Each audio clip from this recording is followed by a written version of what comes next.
बहुत important topic क्या देख रहे हैं हम लोग भैया? Gauss law. सुनिए, गॉस का नियम क्या बोलता है कि कोई भी चार्ज, सुनिए, ये तुम्हारे पास में कोई भी चार्ज है भैया, इस चार्ज से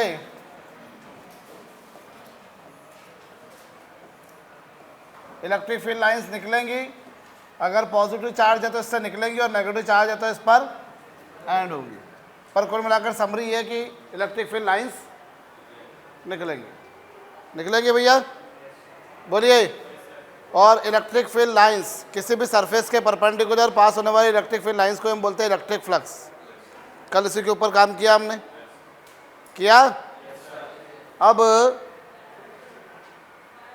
गॉस का नियम क्या बोलता है कि कोई भी चार्ज Q है तो उस चार्ज Q के कारण निकलने वाला फ्लक्स, उस चार्ज Q के कारण निकलने वाला जो फ्लक्स है वो क्या होगा? Charge upon epsilon not. दूसरी भाषा में बोले तो 1 upon epsilon not into charge. Gauss का नियम क्या बोलता है कि किसी भी चार्ज के कारण निकलने वाला फ्लक्स कितना होता है? किसी भी चार्ज Q के कारण निकलने वाला फ्लक्स कितना होता है? 1 upon epsilon not times of that charge.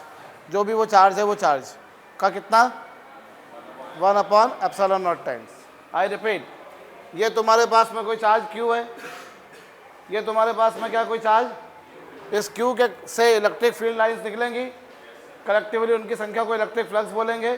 तो गॉस का नियम बोलता है कि इसके कारण निकलने वाला फ्लक्स जो होगा वो क्या होगा? वो चार्ज अपॉन क्या, मतलब 1 upon epsilon not times of that charge. ठीक है, कर लीजिए। Gauss law, this law states that electric flux due to a charge is, this law states that electric flux due to a charge is, this law states that electric flux due to a charge is 1 upon epsilon naught times of that charge.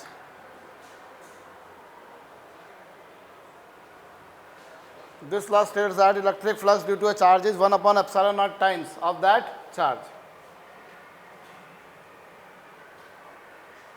किसी भी charge के कारण निकलने वाला जो flux है, किसी भी चार्ज के कारण निकलने वाला जो फ्लक्स है वो क्या होता है? उस चार्ज का 1 upon epsilon not times.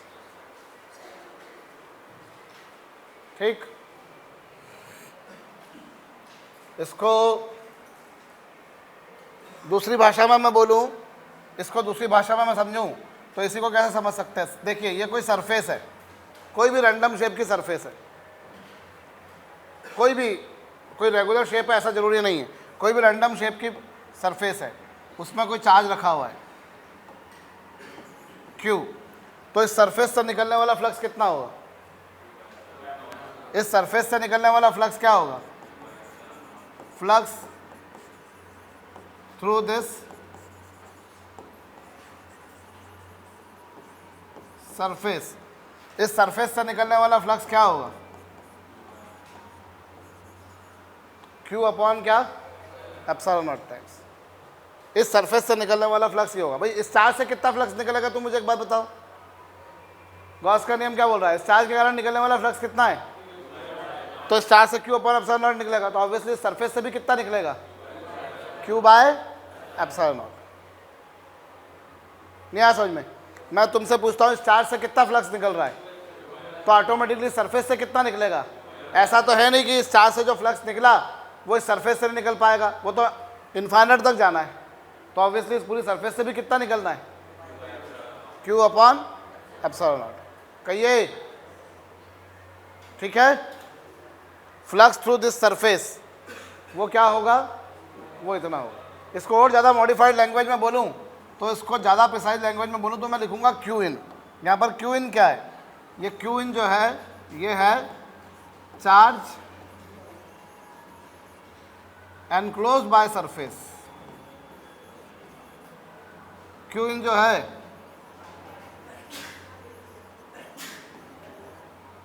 Q इन जो है वो क्या है बेटा? इस सरफेस के अंदर कितना चार्ज एनक्लोज है। Q इन जो है वो क्या है? सरफेस के भीतर कितना चार्ज है। Q इन वो चार्ज है। Q इन कौन सा चार्ज है? जो सरफेस के इनसाइड है। आपको इस सरफेस के इनसाइड वाला चार्ज देखना है। समझ में आ रही है बात? भाई गॉस का नियम तो सिंपल सा है कि किसी भी चार्ज के कारण निकलने वाला फ्लक्स क्या होता है, वो चार्ज का 1/ε0 टाइम्स। ये समझ में आया कि नहीं आया? अब यहाँ से तुमको दो बातें और समझ में आ जाएंगी। इसके स्पेशल केसेस अगर मैं लेना चाहूँ तो इसके दो स्पेशल केसेस और आएंगे। अगर तुम्हारे पास में Q पॉजिटिव है, Q क्या, यदि Q पॉजिटिव, इसका मतलब क्या होगा, जो फ्लक्स होगा वो भी क्या होगा, अरे फ्लक्स भी क्या होगा, और पॉजिटिव फ्लक्स होगा। मतलब कौन सा फ्लक्स होगा, आउटवर्ड फ्लक्स होगा। पॉजिटिव फ्लक्स का मतलब तुमने क्या कल देखा था, तुमने बोला था आउटवर्ड फ्लक्स पॉजिटिव होता है और इनवर्ड फ्लक्स। तो अगर Q पॉजिटिव है तो फ्लक्स क्या है, फ्लक्स पॉजिटिव है। फ्लक्स पॉजिटिव है, इसका मतलब वो कौन सा फ्लक्स होगा, वो आउटवर्ड फ्लक्स होगा। पॉजिटिव चार्ज के कारण आउटवर्ड फ्लक्स होगा। बोलो, सुनाई नहीं दिया मुझको? अब इसका दूसरा केस, अगर Q क्या है, यदि Q क्या है बच्चों, अगर Q नेगेटिव है तो इसका मतलब क्या, flux is also negative. Flux negative है मतलब फ्लक्स कैसा आएगा, अगर तुम दिमाग लगाओ ये चार्ज नेगेटिव रहा तो इलेक्ट्रिक फील्ड लाइंस इसकी तरफ आएंगी। अगर ये माइनस में है तो इलेक्ट्रिक फील्ड लाइंस कहाँ आएंगी, इसकी तरफ आएंगी कि नहीं आएंगी? बोलो ना यार। तो इस केस में फ्लक्स क्या आएगा, नेगेटिव आएगा। और ये कौन सा फ्लक्स है,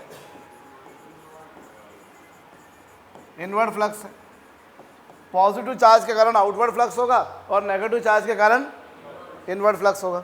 अरे बोलो, पॉजिटिव चार्ज के कारण फ्लक्स कैसा होगा और नेगेटिव चार्ज के कारण क्या होगा, इनवर्ड। कहो। सो आई रिपीट, भाई यहाँ हमारे पास में गॉस का नियम क्या बोलता है, गॉस का नियम बोलता है सर किसी भी चार्ज के कारण निकलने वाला फ्लक्स क्या होता है, 1/ε0 टाइम्स ऑफ दैट चार्ज। किसी भी चार्ज के कारण निकलने वाला फ्लक्स क्या होता है, 1/ε0 टाइम्स ऑफ दैट। अब इसके स्पेशल केसेस लूँ मैं, अगर Q पॉजिटिव है तो फ्लक्स भी पॉजिटिव आ गया। भाई ये तो ε0 तो पॉजिटिव है ही सही ना, तो अगर Q पॉजिटिव आया तो फ्लक्स भी क्या होगा, और पॉजिटिव फ्लक्स का मतलब क्या होता है, तो पॉजिटिव चार्ज से इलेक्ट्रिक फील्ड लाइंस बाहर निकलती है जैसा कि यहाँ हो रहा है। और अगर चार्ज क्या है तो फ्लक्स भी क्या होगा, नेगेटिव। तो वो कौन सा फ्लक्स है, इनवर्ड फ्लक्स नेगेटिव होता है। कहो, पहले ये लिखना और उसके बाद में तुम ये समझो कि यहाँ तुम्हारे पास में क्या है, अगर किसी भी सरफेस से निकलने वाला फ्लक्स देखे तो वो क्या होगा, उसके भीतर जो चार्ज रखा हुआ है वो अपॉन क्या। ठीक है, करिए। अब इसमें दो तीन बड़ी अच्छी अच्छी बातें तुमको पढ़ने को मिलने वाली है भैया। पहली बात, जो फ्लक्स लेना है वो उसके इनसाइड चार्ज के कारण लेना है। फ्लक्स जो भी है वो क्या है, उसके charge enclose by the surface. Surface के भीतर जो चार्ज है मुझे वो देखना है। मेरे कहने का तात्पर्य क्या है जरा समझना। सपोज करो ये कोई सरफेस है, अब इसके अंदर एक Q1 रखा है, -Q2 रखा है, Q3 रखा है, ठीक है, -Q4 रखा है, यहाँ कोई Q5 चार्ज रखा है, इधर कोई Q6 चार्ज रखा है, इधर कोई Q7 चार्ज रखा है, इधर कोई Q8 चार्ज रखा है ये सारा। तो जो फ्लक्स आएगा वो क्या आएगा, फ्लक्स जो होता है वो क्या लिखा है अपने फार्मूला, उसके भीतर जो चार्ज है वो देखो। ठीक है, तो भीतर कितना चार्ज है, भीतर चार्ज है Q1 -Q2 plus Q3 -Q4 upon क्या, आपको उसके इनसाइड जो चार्ज है वो देखना है। अंदर भले एक माइक्रो कूलम का चार्ज रखा है सरफेस के, वो मेरे को काउंट करना है। सरफेस के भीतर एक माइक्रो कूलम चार्ज है वो मुझे काउंट करना है, और बाहर करोड़ों कूलम चार्ज रखा है वो मेरे किसी मतलब का नहीं है। जो बाहर है वो मेरे काम का नहीं है, जो मेरे पास है वो मेरे काम का है। फ्लक्स जो मिल रहा है वो अंदर के चार्ज के कारण मिलना है, बाहर के चार्ज के कारण नहीं मिलना। इसको यूँ समझो कि बाहर के चार्ज के कारण जितना फ्लक्स इसमें इंटर करेगा उतना ही फ्लक्स इससे वापस बाहर भी निकल जाएगा। Flux is always due to the charge enclose by the, केवल उसके भीतर जो चार्ज है, चार्ज एनक्लोज्ड ओनली। आप यहाँ पर इसको स्पेशली समझो, आपको यहाँ पर केवल उसके भीतर का चार्ज देखना है। सिर्फ और सिर्फ उसके भीतर का। उसके बाहर कितना चार्ज है वो नहीं देखना मेरे को। मैं फिर बोल रहा हूँ, अंदर 1 माइक्रो कूलम रखा है, काम का है, बाहर करोड़ कूलम है, मेरे काम का नहीं है। क्योंकि बाहर जो चार्ज रखा है उसके कारण जितना फ्लक्स उसमें इंटर करेगा उतना ही फ्लक्स क्या होगा, इससे बाहर निकलेगा। बोलो, अंडरस्टूड? बाहर के चार्ज के कारण कितना फ्लक्स होता है, कितना फ्लक्स होता है? दूसरी भाषा में समझो कि बाहर के चार्ज के कारण जितना फ्लक्स उस सरफेस में अंदर आएगा उतना ही फ्लक्स उससे बाहर जाएगा। बोलो, ठीक? तो ये लिख लेना, खास तौर पर हाईलाइट करना ओनली को।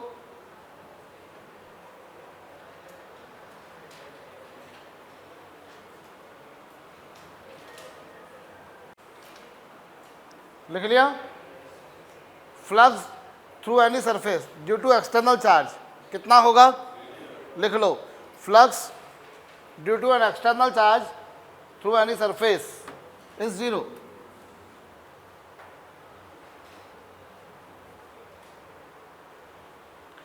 Flux through any surface due to external charge is always equals to 0 because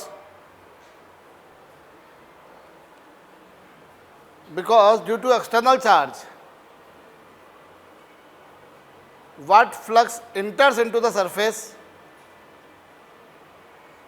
because flux due to external charge, what flux due to external charge enters into the surface also emerges out from the surface. Flux due to external charge, what amount of flux enters into the surface also emerges out. जितना flux उसमें भीतर जाएगा उतना ही flux क्या होगा, उससे बाहर निकल जाएगा। जितना फ्लक्स उसमें भीतर जाएगा उतना ही फ्लक्स बाहर निकल जाएगा। तो जो नेट फ्लक्स आएगा वो कितना आएगा बच्चों? 0 आएगा। जितना फ्लक्स उस सरफेस के भीतर प्रवेश करेगा उतना ही फ्लक्स उससे कहाँ जाएगा? बाहर जाएगा। कर चुके? तो जो फ्लक्स लेना है वो केवल भीतर के चार्ज के कारण लेना है, ये लिखा है। अब इसमें एक और बात भी है कि सुनना, ये फ्लक्स इस सरफेस के अंदर का देखना है। अब चार्ज में, जैसे भाई इसमें चार्ज क्यू रखा हुआ है, इसमें चार्ज कितना रखा हुआ है? क्यू। तो इस सरफेस से निकलने वाला फ्लक्स क्या होगा? Q upon epsilon not. अब इससे फर्क नहीं पड़ता कि चार्ज कहाँ रखा है। ये चार्ज को मैंने यहाँ रखा है, यहाँ रखा है, यहाँ रखा है, यहाँ रखा है, यहाँ रखा है, यहाँ रखा है, यहाँ रखा है। भाई चार्ज इसके भीतर कहाँ है वो मैटर नहीं करता। अर्थात चार्ज की पोजीशन मायने नहीं रखती। चार्ज की पोजीशन मायने, बस पोजीशन में सिर्फ इतना मायने रखता है कि वो भीतर है कि बाहर है। लेकिन अब उसके बिल्कुल सेंटर पर रख दिया तुमने। मैं अगर तुमसे पूछूं यहाँ फ्लक्स चार्ज रखा तो कितना फ्लक्स, और यहाँ चार्ज रखा तो कितना फ्लक्स, दोनों केस में फ्लक्स क्या रहेगा? यहाँ चार्ज रखा तो कितना फ्लक्स? सेम रहेगा। यहाँ चार्ज रखा तो कितना फ्लक्स? सेम रहेगा। फ्लक्स चार्ज की पोजीशन पर बिल्कुल भी डिपेंड नहीं करता। फ्लक्स जो है वो चार्ज की पोजीशन पर डिपेंड नहीं करता। Whether you keep charge here here here, बिल्कुल बाउंड्री पे फंसा दो एकदम, या बिल्कुल बीच में ला के रख दो, अल्टीमेटली सरफेस से निकलने वाला फ्लक्स जो रहेगा वो हमेशा सदा कितना रहेगा? Q upon epsilon 0। बोलो, फ्लक्स ये ऊपर वाला लिख लिया। अब उसके बाद ये वाला लिखो, flux does not depend upon the position of charge. Flux does not depend upon the position of charge. Flux charge की पोजीशन पर हरगिज डिपेंड नहीं करता।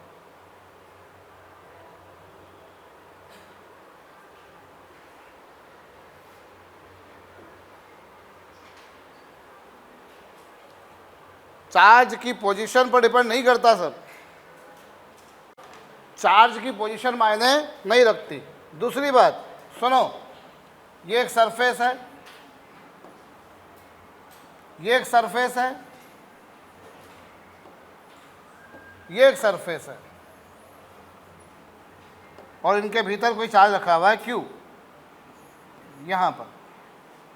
तो इन सरफेसेस को नाम दिया 1, 2 और 3। तो क्या होगा, 1 के कारण, 2 के कारण और 3 के कारण, इन तीनों के कारण फ्लक्स कितना होगा बेटा, Q अपॉन, मतलब सॉरी, इन तीनों सरफेसेस में से निकलने वाला फ्लक्स क्या होगा, सेम होगा। भाई 1 में से कितना फ्लक्स निकला, 2 में से कितना निकला, 3 में से कितना निकला, सब में से सेम निकलना है। अर्थात फ्लक्स जो है वो सरफेस के साइज पर डिपेंड नहीं करता। भाई अगर मैं यूँ कहूँ कि अगर मैंने सरफेस को बड़ा कर दिया या छोटा कर दिया तो फ्लक्स हर बार क्या आना है, सेम आना है। तो अगली बात क्या है, flux does not depend upon size. लिख लो, flux does not depend upon size of surface.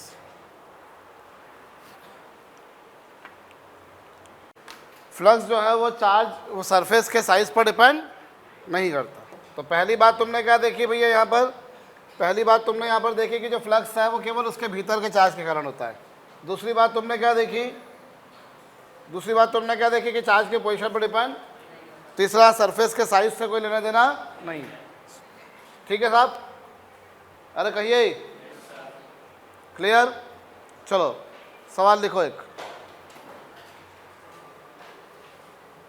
Charge Q is placed, charge Q is placed at center of, charge Q is placed at center of hemisphere of radius r. Charge Q is placed at center of hemisphere of radius r. Charge Q is placed at center of hemisphere of radius r. Charge Q is placed at center of hemisphere of radius r. लिख लिया। Determine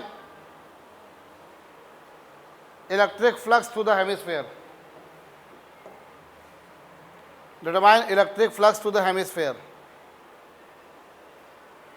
क्या answer, देखो ये hemisphere है, इस hemisphere के centre पे क्या रखा हुआ है, इस हेमिस्फेयर के सेंटर पे यहाँ पे चार्ज रखा हुआ है। अब इसके कारण जो फ्लक्स है ये हेमिस्फेयर से कितना निकलेगा पूछा है। अब देखो फ्लक्स ऐसा जाएगा, ऐसा जाएगा, ऐसा जाएगा, करेक्ट। लेकिन इसका मतलब ये नहीं कि केवल इधर ही जाएगा, इधर भी जाएगा, इधर भी जाएगा। बोलो जाएगा या नहीं। फ्लक्स केवल हेमिस्फेयर में से नहीं निकलेगा कि ऐसा सारा का सारा फ्लक्स उधर से निकल जाएगा, इधर से भी निकलेगा। तो अब अगर तुम थोड़ा सा देखो तो इसको अगर मैं ऐसा हाइपोथेटिकल हेमिस्फेयर यहाँ बना दूँ तो पूरे के पूरे स्फेयर से कितना चार्ज फ्लक्स निकलेगा, पूरे स्फेयर से कितना निकलेगा आपको। तो पूरे ये किससे निकला, इस चार्ज Q से, इस चार्ज Q से इतना निकला। तो इसका मतलब क्या हुआ, स्फेयर से कितना निकला। पर तुमसे तो यहाँ पे किससे पूछा है, तो हेमिस्फेयर से कितना निकलेगा, हेमिस्फेयर से उसका आधा आधा कितना हो जाएगा। कुछ समझ में आया मैंने क्या करा। भाई सारा का सारा फ्लक्स हेमिस्फेयर से नहीं निकल जाएगा, इधर से भी निकलेगा और इधर से भी निकलेगा। बोलो फ्लक्स जो है वो इधर से भी जाएगा, इधर से भी जाएगा। तो टोटल कितना जाएगा, टोटल जाएगा इतना। तो अगर मैं ऐसा बाकी का स्फेयर इधर कंसीडर कर लूँ तो पूरे स्फेयर से निकलेगा इतना, तो हेमिस्फेयर से कितना निकलेगा। अंडरस्टूड करें।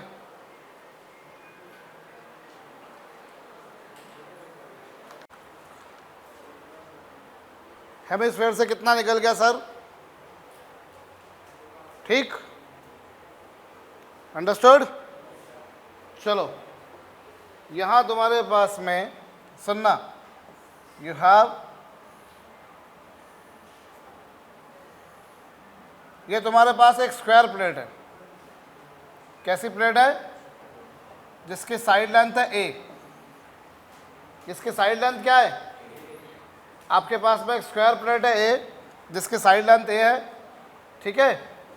इसके सेंटर से a/2 की डिस्टेंस पर, कितनी डिस्टेंस पर, a/2 की डिस्टेंस पर यहाँ कोई चार्ज q रखा हुआ है। a/2 की डिस्टेंस पर यहाँ पे क्या रखा हुआ है, चार्ज q। भाई ऐसे एक स्क्वायर प्लेट है, उस स्क्वायर प्लेट की साइड लेंथ कितनी, भुजा की लंबाई कितनी बताओ, स्क्वायर प्लेट की साइड लेंथ कितनी है, उसके सेंटर से a/2 की डिस्टेंस पर यहाँ पे क्या रखा हुआ है, चार्ज q रखा हुआ है। इस प्लेट से निकलने वाला फ्लक्स बताइए। Determine flux through this plate, करिए।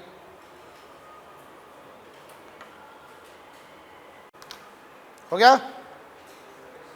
अब सेंटर से a/2 की डिस्टेंस पर अपने से पूछा है, चार्ज रखा हुआ है, तो इससे कितना फ्लक्स पास होगा। अब यहाँ भी वही बात होगी कि इससे जो फ्लक्स निकलेगा वो इस प्लेट से निकलेगा, ऐसा ऐसा ऐसा ऐसा ऐसा निकलेगा, लेकिन सारा का सारा फ्लक्स इस प्लेट से थोड़ी ना निकल जाएगा। इस प्लेट के अलावा ऐसा भी तो जाएगा, ऐसा भी तो जाएगा, ऐसा भी तो जाएगा, इधर भी तो जाएगा, इधर भी तो जाएगा, जाएगा या नहीं जाएगा बताइए। वो तो उसके अराउंड पूरे सभी डायरेक्शन में फैलना है। और इसको 360 डिग्री भी नहीं बोल सकते, क्योंकि पूरे 360 डिग्री तो क्या होता है, एक प्लेन में होता है तो 360 बोलते हैं ना। अभी तो फ्लक्स इधर भी जाएगा, इधर भी जाएगा, इधर भी जाएगा, इधर भी जाएगा, इधर भी जाएगा, इधर सब जगह जाएगा। ये प्लेट रखी है, ये क्या रखी है, और यहाँ रखा है चार्ज। अब फ्लक्स इधर भी गया, इधर भी गया, इधर भी गया, और ऊपर नीचे सब जगह जाएगा। बोलो, अरे कहो। अच्छा, कई लोग तो क्या यहाँ देख के बोल देंगे सर जीरो, बोले क्या सर चार्ज बाहर रखा इसलिए। अरे चार्ज बाहर रखा, तुम समझो एक सरफेस में से तो काउंट होगा वो। ये कोई वॉल्यूम ऑक्यूपाई करने वाली बॉडी के अंदर रखा होता तो अपन बोलते हैं कि हाँ साहब, अगर उसके बाहर रखा होता चार्ज तो जीरो होता। क्यों, क्योंकि जितना फ्लक्स उस बॉडी के अंदर घुसता उतना ही उस बॉडी से बाहर नहीं। पर यहाँ तो एक सरफेस ही है ना ये, वरना कई लोग जीरो भी बोल देंगे। यहाँ पर हो सकता है किसी ने बोला भी हो जीरो। क्यों सर, क्योंकि बाहर रखा हुआ है। मसले की बात समझो, ये तो एक प्लेट है, तो इस प्लेट से तो इलेक्ट्रिक फील्ड लाइंस पास हो रही है ना। अगर जैसा कोई एक क्यूब होता, समझो एक क्यूब होता और उसके बाहर रखा होता चार्ज, तो फिर मैं बोलता उस क्यूब में से कितना, वो जीरो। क्योंकि क्यूब के अंदर जितना घुसता, एक फेस से जितना घुसता, दूसरी फेस से उतना ही निकल जाता। जैसा कल तुमने यूनिफॉर्म इलेक्ट्रिक फील्ड में देखा था। कल तुमने कहाँ पर देखा था, यूनिफॉर्म इलेक्ट्रिक फील्ड में देखा था या नहीं। ठीक है, तो यहाँ इस प्लेट से जीरो नहीं हो जाएगा। इधर फ्लक्स इधर भी जाएगा, इधर भी जाएगा, सब डायरेक्शन पे जाएगा, पूरे सभी दिशाओं में, चारों दिशाओं में फ्लक्स जाना है। ये सब तरफ, ये लो, सब तरफ जाना है। तो मेरे से पूछा है इस प्लेट से कितना जाना है, क्या करूं मैं, क्या करूं मैं। यहाँ पर थोड़ा सा दिमाग लगाऊं मैं। अगर यहाँ पर a/2 डिस्टेंस पर ये प्लेट रखी थी, ऐसी a/2 डिस्टेंस पर मैं काम करता हूँ, मैं यहाँ प्लेट मान लेता हूँ। a/2 डिस्टेंस पर यहाँ पर ऐसी प्लेट मान ली मैंने। अब मैं अगर इन सबको ज्वाइन कर दूँ, मैं इन सबको क्या कर दूँ, यहाँ पर ज्वाइन कर दूँ। जैसे ये ऐसा ज्वाइन कर दूँ मैं अगर, तो ये पूरा क्या बन जाएगा, एक ये पूरा क्यूब बन गया। बोलो कैसे बन गया। देखो ये प्लेट थी, साइड लेंथ कितनी थी इसकी, साइड लेंथ कितनी थी इसकी, ए थी या नहीं थी। अब ये a/2 डिस्टेंस पे चार्ज रखा है, ऐसे ही a/2 डिस्टेंस पे एक इधर प्लेट रख दी, a/2 डिस्टेंस पर एक प्लेट ऊपर रख दी, एक प्लेट नीचे रख दी, एक इधर रख दी, एक इधर रख दी। तो ये पूरा का पूरा क्या बन गया, एक क्यूब बना कि नहीं बना। क्योंकि सेंटर से अगर a/2 डिस्टेंस बोल रहे हो, ये वाली a/2 है, तो ये भी तो a/2 है, ये भी तो a/2 है। जरा खोपड़ी लगाओ, ये प्लेट है और यहाँ रखा है चार्ज, ये प्लेट है और यहाँ क्या रखा है। अब इससे कितना, a/2 डिस्टेंस पे प्लेट रखी है, ऐसी a/2 पे यहाँ प्लेट रख दो, ये डिस्टेंस भी a/2, ऊपर एक प्लेट रख दो, नीचे रख दो, एक इधर एक इधर। तो ये पूरा क्या बन गया, सिमेट्री से एक क्यूब बना कि नहीं। अरे कहो, अब ये पूरा क्यूब बन गया तो पिक्चर क्या बनेगी। अब पूरा क्यूब बन गया ये, तो इस चार्ज क्यू के कारण निकलने वाला फ्लक्स कितना होगा, इस चार्ज क्यू के कारण निकलने वाला फ्लक्स होगा कितना। अब ये जो निकलेगा वो किससे निकलेगा, क्यूब से। क्यूब से यानी किससे, 6 फेसेस से। 6 फेसेस से कितना निकलेगा। तो ये जो तुमसे प्लेट पूछी थी, ये अपने आप में एक फेस थी, तो इस एक फेस से कितना होगा,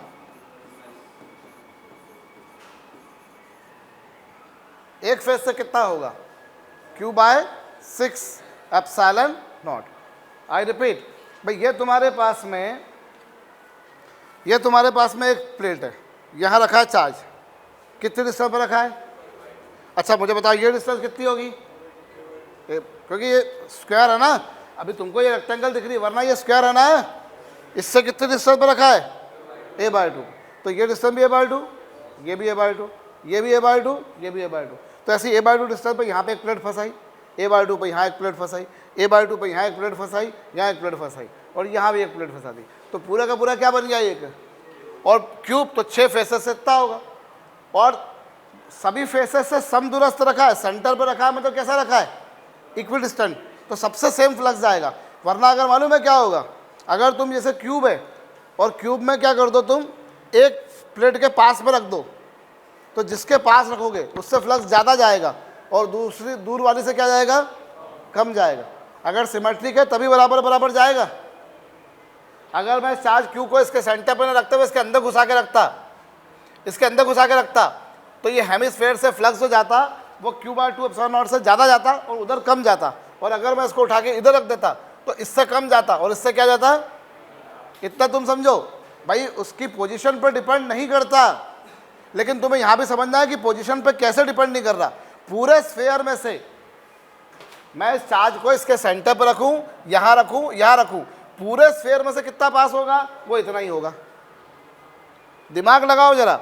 इस चार्ज क्यू को अगर मैं क्या कर दूं केशव, यहाँ रख दूं सेंटर पे हेमिस्फेयर के, इधर अंदर घुसा दूं, इधर घुसा दूं, पूरे स्फेयर में से कितना पास होगा?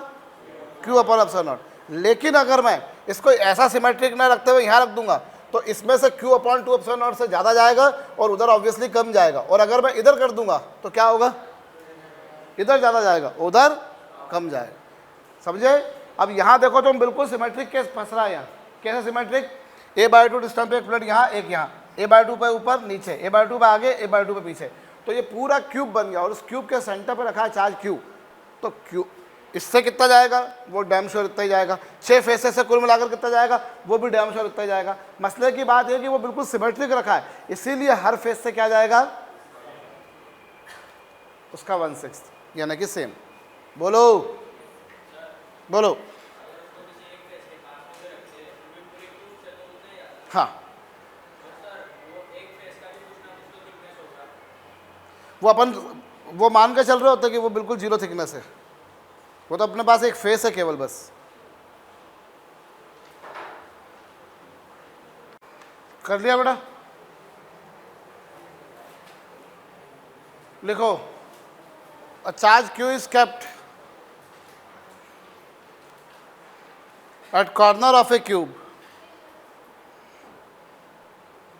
A charge Q is kept at corner of a cube. Find electric flux through its all faces. A charge Q is kept at corner of a cube. Determine electric flux through its all faces.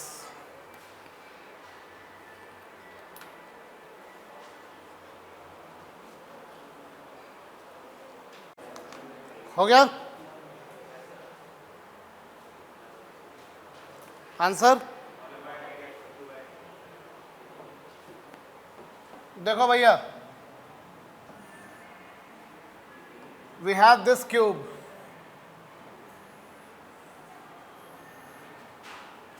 हमारे पास में ये cube है,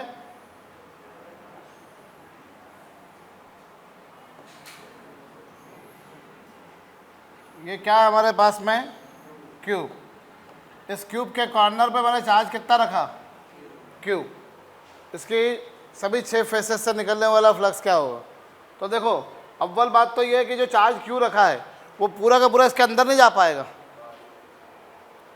कुछ part उसका कहाँ होगा? बाहर भी होगा। जब आप इसके कॉर्नर पे चार्ज रखोगे, स्फेयर रखोगे, तो वो स्फेयर पूरा का पूरा इसके भीतर नहीं घुसेगा। Some part will be inside and some part will be, अच्छा कितना पार्ट इनसाइड होगा? 1/8। सॉलिड स्टेट में पढ़ा है ना अपन ने, अंदर जो जाता है वो कितना जाता है? 1/8। और अगर वही फेस के सेंटर पे होता तो कितना जाता? 1/2, और एज के सेंटर पे होता तो कितना जाता? 1/4। ये सॉलिड स्टेट में पढ़ा आपने। कॉर्नर पे है तो 1/8, फेस के सेंटर पे तो हाफ, एज के सेंटर पे तो 1/4। अब यहाँ क्या होगा? ये जो रहा इसके भीतर कितना आएगा? तो क्यूब आए, तो फ्लक्स थ्रू क्यूब, क्यूब में से कितना पास होगा? उसके भीतर जो चार्ज रखा है वो अपॉन एप्सिलॉन नॉट। बाहर जो चार्ज रखा है उसके कारण कोई फ्लक्स क्यूब में से पास होने वाला नहीं है, तो वो आ गया इतना Q/8 एप्सिलॉन नॉट। अब ये क्यूब मतलब कितना? 6 फेसेस। सो 6 फेसेस से कितना? तो नेचुरल सी बात है, एक फेस से कितना पास होगा? उसका 1/6, उसका 1/6 कर देंगे, कितना आ गया? Q/, समझ में आई बात? भाई चार्ज का कितना पार्ट अंदर आएगा? Q/8। तो उसी के कारण फ्लक्स निकलना है, तो वो पूरे क्यूब से इतना गया, मतलब 6 फेस से इतना गया, तो एक फेस से कितना जाएगा? Q/48 epsilon not. अगर ये करते हैं हम तो ये गलत है भैया। भाई क्यूब में से कितना जाएगा? ये सही है। 6 फेसेस से कितना जाएगा? ये भी सही है। लेकिन अब ये वही वाली कहानी जो मैं पिछली बार रगड़ के बोल रहा था तुमको, कि अगर वो बिल्कुल सिमेट्रिकल रखा है तब सबसे सेम जाएगा। अभी बोला था ना मैंने कि अगर ये बिल्कुल सेंटर पर रखा है तब सब दोनों हेमिस्फीयर से सेम गया। इधर जाएगा तो इसमें से ज़्यादा उधर से कम, इधर जाएगा तो इधर से ज़्यादा उधर से कम। सिमेट्रिक रखा हो तो सबसे सेम जाएगा। अब यहाँ सबसे सिमेट्रिक नहीं रखा हुआ, ज़रा दिमाग लगाओ, ये क्यूब रखा है। अब यहाँ तुम अगर भेजा का इस्तेमाल करो तो इसके कारण इलेक्ट्रिक फील्ड लाइंस ऐसी निकलेंगी, इसके कारण इलेक्ट्रिक फील्ड लाइंस ऐसे निकलेंगी।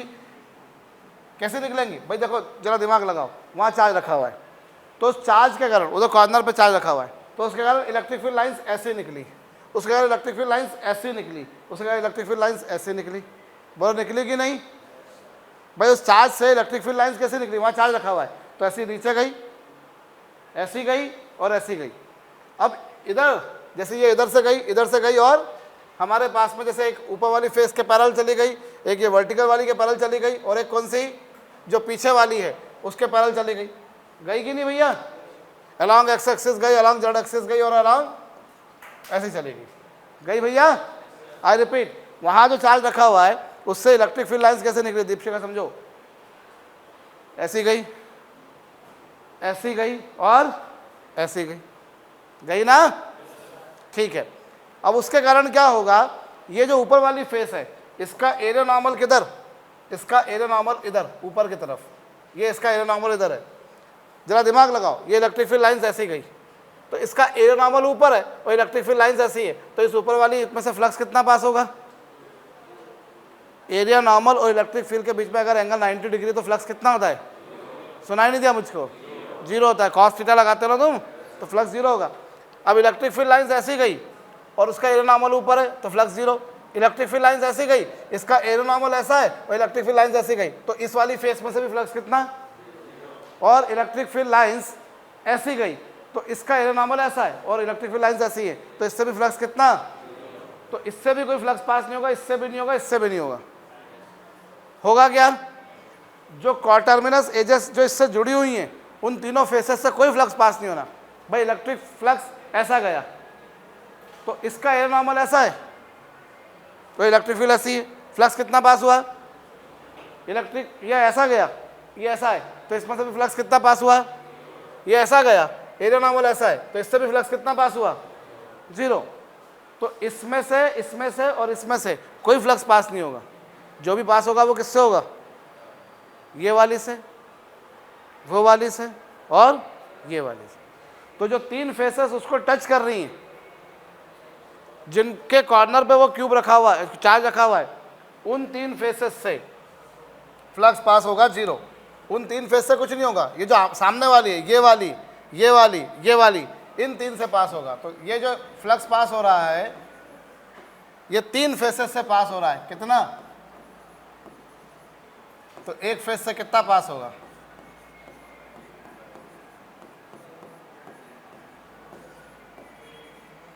एक फेस से कितना पास होगा? ये एक फेस से पास होने वाला। कुछ बात खोपड़ी में आई? जो 3 फेसेस पर वो चार्ज मिल रहा है वहां पर फ्लक्स कितना? क्यों 0? मैं फिर से बोल रहा हूँ, वहाँ चार्ज है, इलेक्ट्रिक फील्ड लाइंस गई ऐसी। अब ये जो सामने तुम्हें फेस दिखाई दे रही है इसका एयर नॉर्मल ऐसा है, इलेक्ट्रिक फील्ड लाइंस ऐसी गई तो फ्लक्स 0। इलेक्ट्रिक फील्ड लाइंस ऐसी गई, इसका एयर नॉर्मल ऊपर है तो फ्लक्स 0। इलेक्ट्रिक फील्ड लाइंस ऐसी गई, इसका एयर नॉर्मल उधर तो फ्लक्स 0। लेकिन हाँ, ये जो इलेक्ट्रिक फील्ड लाइंस गई वो सामने वाली फेस से निकल जाएगी, ये जो इलेक्ट्रिक फील्ड लाइंस गई वो इधर से निकल जाएगी, ये जो ऐसी गई वो नीचे से निकल जाएगी। बोलो। और ये तीनों जो है, ये वाली और वो वाली, ये तीनों सिमेट्रिक है। ये भी कितने डिस्टेंस पर ए, ये भी कितने डिस्टेंस पर ए, और वो भी कितने डिस्टेंस पर, क्योंकि वो समदूरस्थ हैं इसलिए उन तीनों से सेम जाएगा। वरना जैसा ये हॉल है, अगर इस हॉल की को देखें अपन तो ये क्यूब नहीं है, तो क्यूबॉइड है, तो ऑब्वियसली यहाँ से ज़्यादा जाएगा, यहाँ से कम जाएगा, और उधर से और भी कम जाएगा। बोलो। क्योंकि ये डिस्टेंस सबसे कम आती है, ये डिस्टेंस ज़्यादा है और वो डिस्टेंस सबसे ज़्यादा है। तो एक्चुअली देखा जाए अगर क्यूबॉइड होता तो फिर तीनों से सेम जाता क्या? नहीं जाता। वैसा क्वेश्चन तुमको आएगा भी नहीं, चिंता भी मत करो। मैं क्या कह रहा हूँ, कुछ समझ में आ रही बात या नहीं आ रही है? अरे बोलो। इससे क्योंकि ये डिस्टेंस सबसे कम आ रही है, 12 फीट है सबसे कम, वो 25 फीट है ज़्यादा, और वो तो फिर 100 फीट हो गई, तो उससे तो और सबसे कम। बोलो। नहीं आया समझ में?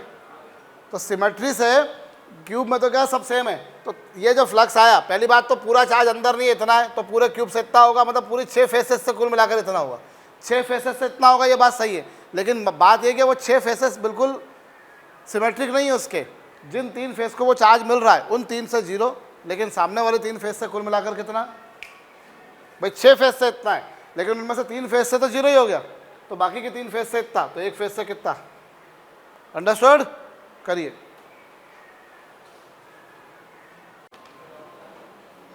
ठीक।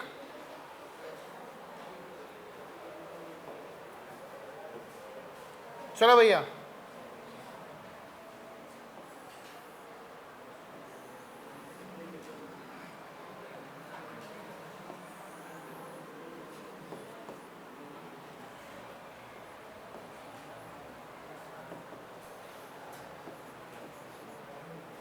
यहाँ तुम्हारे पास में ये क्यूब है और ये एक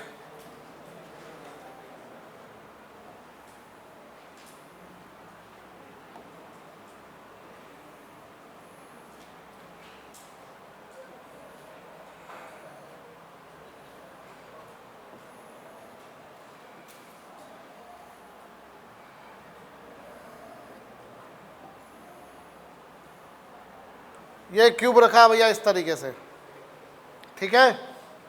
ये क्यूब रखा हुआ है, यहाँ इलेक्ट्रिक फील्ड तुम्हें दे रखी है E vector is equal to E0 x I cap, where E0 is a constant. E0 क्या है यहाँ पर? और इस क्यूब की साइड लेंथ कितनी बेटा? इस क्यूब की साइड लेंथ कितनी है? A है। और ये जो रखा हुआ है इससे कितने डिस्टेंस पर रखा हुआ है? A डिस्टेंस पर। क्यूब कितने डिस्टेंस पर रखा हुआ है? A डिस्टेंस पर। इलेक्ट्रिक फील्ड क्या दे रखी है यहाँ पर? E इज इक्वल टू क्या? E0 x I cap. बोलो। समझ गए? इसकी जो फेसेस हैं वो, इसकी जो एजेस है वो कोऑर्डिनेट एक्सिस के पैरेलल दे रखी हैं। क्यूब की जो एजेस है वो क्या है? कोऑर्डिनेट एक्सिस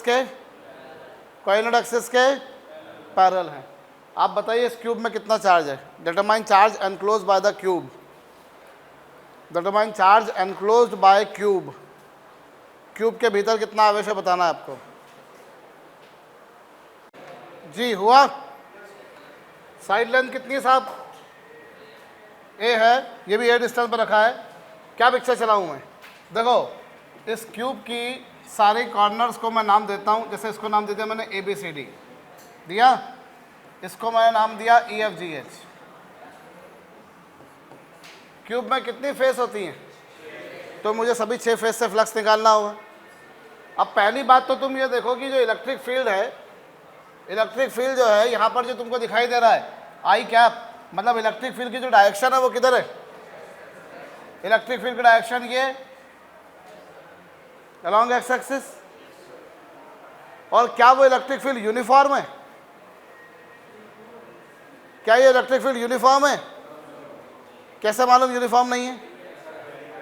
ई नॉट तो कांस्टेंट है, लेकिन एक्स कोऑर्डिनेट तो लगातार क्या हो रहा है, यहाँ से यहाँ पर एक्स कोऑर्डिनेट ए था, यहाँ पहुँचते पहुँचते एक्स कोऑर्डिनेट 2 हो गया, एक्स कोऑर्डिनेट बदल रहा है। अगर उस पिक्चर में वो जो तुमको इलेक्ट्रिक फील्ड दे रखी थी, ओए जो इलेक्ट्रिक फील्ड तुमको दे रखी थी E naught x i cap, electric field जो तुमको दे रखी थी क्या, E naught x i cap, अगर उस पिक्चर में, उस कहानी में एक्स नहीं होता तो वो इलेक्ट्रिक फील्ड क्या बन जाती, यूनिफॉर्म बन जाती।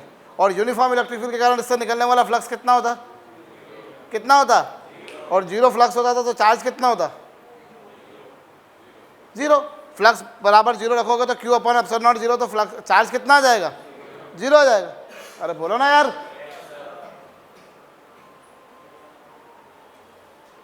थोड़ा एक स्टेप ऊपर दे दिया मैंने प्रॉब्लम को। अगर वहां पर केवल ई नॉट आई कैप लिखा होता तो फ्लक्स, सर ई नॉट तो कांस्टेंट है, इलेक्ट्रिक फील्ड यूनिफॉर्म हो गई, ई नॉट कांस्टेंट है, और थ्रू आउट इलेक्ट्रिक फील्ड का डायरेक्शन एक्स एक्सिस के अलॉन्ग है। इलेक्ट्रिक फील्ड वेक्टर क्वांटिटी है, वेक्टर क्वांटिटी के अगर मैग्नीट्यूड में चेंज नहीं आ रहा, डायरेक्शन में चेंज नहीं आ रहा, तो वेक्टर क्वांटिटी में क्या खाक चेंज आएगा, कोई चेंज नहीं आएगा। तो इलेक्ट्रिक फील्ड यूनिफॉर्म, इससे निकलने वाला फ्लक्स जीरो, फ्लक्स जीरो तो क्या, चार्ज भी जीरो। लेकिन नहीं, इलेक्ट्रिक फील्ड एक्स पर डिपेंड कर रही है, और यहाँ से यहाँ तक आने पर एक्स कोऑर्डिनेट लगातार क्या हो रहा है, ठीक। अरे बोलो। तो सबसे पहले मैं थोड़ा आसान वाला काम करता हूँ। मैं आसान वाला काम ऐसे करता हूँ कि यदि मैं फेस देखूँ कौन सी, ए ई एफ बी, तुम देखो ए ई एफ बी, और कौन सी, डी एच जी सी, तुम ये देखो, ये देखो, और तुम कौन सी देखो, और तुम देखो बी एफ जी सी, और तुम कौन सी देखो, ए ई एच डी। अगर तुम इन चार फेस को देखो, कौन कौन सी फेस, चार फेस कौन सी, एक ऊपर वाली, एक नीचे वाली, एक ये वाली और एक ये वाली, इन चारों में अगर तुम देखो कौन कौन सी फेस बोल रहा हूँ, ये वाली और ऊपर नीचे वाली, इन चारों में तुम एक बात देखोगे कि चूंकि एरिया नॉर्मल जो है वो इलेक्ट्रिक फील्ड के परपेंडिकुलर है। भाई इलेक्ट्रिक फील्ड कैसी है, अलॉन्ग एक्स एक्सिस, और एरिया नॉर्मल ऐसा है, तो कितना फ्लक्स, जीरो। ऐसे ही नीचे वाले से भी जीरो, इधर से भी जीरो और इधर से भी जीरो, बोलो ना। ये ऐसा है, एरिया नॉर्मल ऐसा है, तो एरिया नॉर्मल और इलेक्ट्रिक फील्ड दोनों के बीच में एंगल कितना, फ्लक्स कितना, नीचे वाली से भी कितना, इधर से भी, इधर से भी जीरो रहेगा, क्योंकि एरिया नॉर्मल इलेक्ट्रिक फील्ड के परपेंडिकुलर है, इसलिए इन चार फेसेस से तो फ्लक्स जीरो। और ये चीज़ मैं तुम्हें समझाने के लिए बताता हूँ, ये तो तुम्हारा मुंह जबानी हो जाता है काम, ये थोड़ी ना अपन लिखा करते हैं कोई कॉपी में, तो अपन ऑब्जेक्टिव कर रहे हैं, तो बोलो ना क्या करा मैंने, समझ में आया। भाई ऊपर वाली फेस को देखो तो इसका एरिया नॉर्मल ऊपर है तो इलेक्ट्रिक फील्ड ऐसी है, एंगल 90 बन गया। नीचे वाली फेस का एरिया नॉर्मल नीचे है, इलेक्ट्रिक फील्ड ऐसी है, जीरो। इसमें एरिया नॉर्मल बाहर, इलेक्ट्रिक फील्ड ऐसी, जीरो। इधर अंदर वाले में एरिया नॉर्मल इधर बाहर, इलेक्ट्रिक फील्ड ऐसी, फ्लक्स जीरो। बोलो। अब बात करता हूँ मैं, ये चार आसान वाले केसेस तो देख लिए, अब मैं देखता हूँ कौन सा, ए बी सी डी। यदि मैं ए बी सी डी के बारे में बात करूँ तो ए बी सी डी वाले में फ्लक्स कितना होगा, ए बी सी डी वाले में फ्लक्स क्या होगा, कितना होगा। यहाँ इलेक्ट्रिक फील्ड निकालो, ए बी सी डी वाले में के टाइम पर पहले तुम इलेक्ट्रिक फील्ड निकालो, तो इलेक्ट्रिक फील्ड की वैल्यू कितनी होगी यहाँ पर, ई नॉट, क्योंकि यहाँ से यहाँ तक एक्स की वैल्यू कितनी हो चुकी है, यहाँ से यहाँ तक एक्स की वैल्यू कितनी हो चुकी है, तो इससे फ्लक्स कितना आ जाएगा, इसमें से फ्लक्स निकालो। तो इलेक्ट्रिक फील्ड कितनी सर, सर इलेक्ट्रिक फील्ड है ई नॉट ए, आई की आप तो डायरेक्शन बता रही है। अच्छा इसका एरिया कितना, सर इसका एरिया ए स्क्वायर, और दोनों के बीच में एंगल कितना, एक 80 डिग्री का है। इलेक्ट्रिक फील्ड ऐसी है और एरिया नॉर्मल ऐसा है, दोनों के बीच में एंगल कितना, तो यहाँ कितना आ गया, ये minus e not, minus sign आया, माइनस साइन आया, मुझे समझ लेना चाहिए कि माइनस आएगा। ये क्यों आएगा, क्यों आएगा माइनस, क्योंकि इंटरिंग फ्लक्स है ना, जो अंदर घुसने वाला फ्लक्स होता है वो क्या होता है, नेगेटिव होता है, बाहर निकलने वाला फ्लक्स पॉजिटिव। तो इतना तो अपने को मुझे मानी समझ जाना चाहिए था। अरे बोलो। चलो अभी ABCD के बात कर ली अपन ने, अब मैं बात करता हूँ कौन सी फील्ड, कौन सी face, E F G H. यहाँ इलेक्ट्रिक फील्ड कितनी होगी, ई नॉट, और यहाँ से यहाँ तक एक्स की वैल्यू कितनी हो चुकी है, 2a। तो इसके कारण फ्लक्स कितना आएगा, इलेक्ट्रिक फील्ड कितनी, ई नॉट इंटू 2a, और एरिया कितना, और दोनों के बीच में एंगल कितना, क्यों 0, इलेक्ट्रिक फील्ड भी ऐसी, एयर नॉर्मल भी ऐसा। अरे बोलो, तो कितना आ गया ये, आ गया। तो टोटल फ्लक्स कितना आया सर, सर टोटल फ्लक्स आया कितना, φ1 प्लस φ2, और वो किसके बराबर होता है भाई, गॉस का नियम क्या बोलता है, वो जो फ्लक्स होता है that is equal to charge enclose upon epsilon not. तो कितना आएगा ये, minus e not a cube plus e not 2a cube.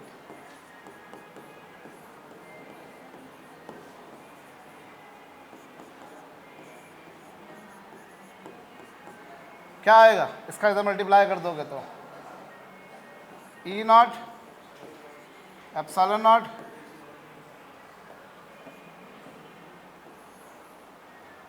बोलो, ठीक भाई। इसमें 2 में से एक जाएगा तो एक ही बचेगा ना, बाकी इसका मल्टीप्लाई कर दो आंसर।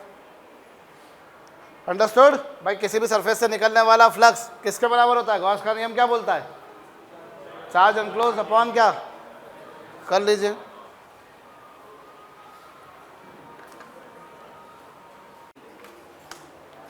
कर चुके,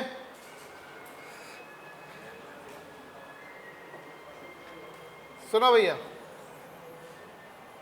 अब ये तुम्हारे पास में कोई सरफेस है, क्या है तुम्हारे पास में कोई एक सिंपल, और इसमें फर्ज करो φ1 फ्लक्स इसके अंदर घुसा और φ2 फ्लक्स इससे बाहर निकला। φ1 फ्लक्स क्या है, अंदर गया, और φ2 बाहर निकला। बोलो, φ1 उसके भीतर जा रहा है, φ2 फ्लक्स उससे बाहर जा रहा है। तो टोटल फ्लक्स कितना आया इससे निकलने वाला, टोटल फ्लक्स क्या आया भाई, φ2 वाले को क्या लिखोगे, जो बाहर निकला उसको क्या लिखोगे, और जो अंदर गया उसको क्या लिखोगे, जो बाहर आया उसको प्लस लिखते हो, जो अंदर गया उसको माइनस लिखते हो। इज इक्वल टू क्या होता है, चार्ज एनक्लोज अपॉन, बोलो, तो चार्ज एनक्लोज क्या हो जाएगा, φ2 माइनस φ1 इंटू क्या, this you will remember as an identity.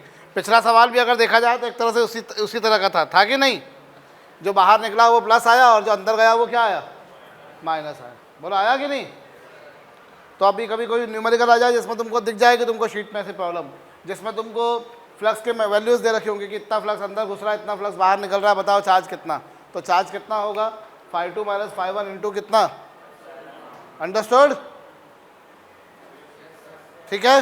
तो कोई न्यूमेरिकल आ जाए जिसमें तुमको अंदर जाने वाला फ्लक्स बाहर जाने वाला फ्लक्स दे रखा हो और उसमें पूछो चार्ज कितना है, तो कर सकते हैं हम, कर लीजिए।